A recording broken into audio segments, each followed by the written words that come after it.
ಇವತ್ತು dragon land ಅಲ್ಲಿ dragon fruit saplings ready ಮಾಡ್ತಾ ಇದ್ದೀವಿ. ಹಾಗಾಗಿ ಒಂದು ಸ್ಯಾಂಪ್ಲಿಂಗ್ ರೆಡಿ ಮಾಡಿ ತೋರಿಸ್ತೀನಿ. ಓಕೆ, ಬೆಸ್ಟ್ ಸ್ಟೆಮ್ ನ ಸೋರ್ಸ್ ಮಾಡಬೇಕಾಗುತ್ತೆ. This is good stem. So ಇದನ್ನ ಜಸ್ಟ್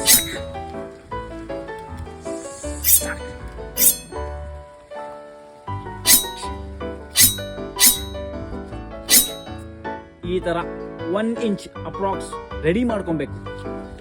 50% ಗೊಬ್ಬರ, 50% ಸಾಯಿಲ್ ಹಾಕೊಂಡು ಮಿಕ್ಸ್ ಮಾಡ್ಕೊಂಡು ಈ ಪೌಚ್ ಅಲ್ಲಿ ಫಿಲ್ ಮಾಡ್ಕೊಂತ ಇದೀವಿ. ಈಗ ಇದು ರೆಡಿ ಟು ಪ್ಲಾಂಟೇಶನ್.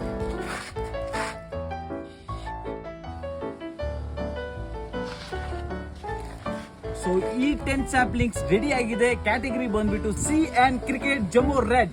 ನಿಮ್ಮ ಮನೆಯಲ್ಲೂ ಡ್ರ್ಯಾಗನ್ ಪ್ಲಾಂಟ್ ಬೆಳೆಸ್ಕೊಬೇಕಂದ್ರೆ ಡಿಸ್ಕ್ರಿಪ್ಷನ್ ಅಲ್ಲಿ ನಂಬರ್ ಇರುತ್ತೆ, ಮೆಸೇಜ್ ಮಾಡಿ. Thank you.